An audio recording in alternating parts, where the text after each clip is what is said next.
Inguinal hernia is caused by the failure of the muscle tendon structures that make up the groin. Through this area of weakness, the intestine tends to escape. The pathology is irreversible and slowly progressive. Standing, especially at the end of the day, there is a deformity associated with a sense of swelling or pain that can spread to the testicle and the inner side of the thigh. During physical exertions, the deformity and the pain can increase. This is due to the fact that the contents of the hernia sac tends to come out more. By pressing the inguinal region with the hand, it is possible to reduce the hernia and temporarily alleviate the symptoms that, however, will continue to recur.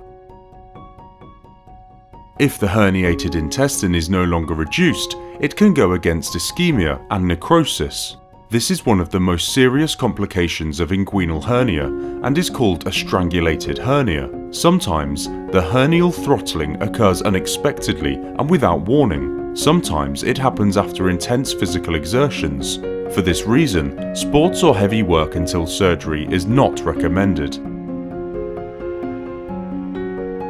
Among the various techniques to treat inguinal hernia, the mini-invasive 𝗝𝗢𝗓 intervention, robotic transabdominal preperitoneal, has become the reference in many countries such as USA and North Europe. The surgery is performed through 3 small access holes and allows fast healing without the pain and extensive incisions of open surgery.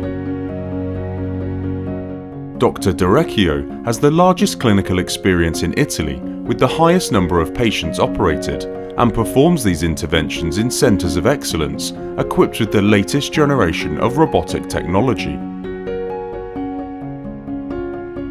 This reconstruction has a very high physical effort, so it is possible to resume the full load and the sport within a few days from the intervention. This is because the mesh is positioned behind the barrier of the tendons and inguinal muscles, giving great stability and reconstructing an optimal anatomy and physiology. It is a technique that allows bilateral hernias to be treated simultaneously in the same session. It also allows an extremely solid and safe repair on the recurrent hernias.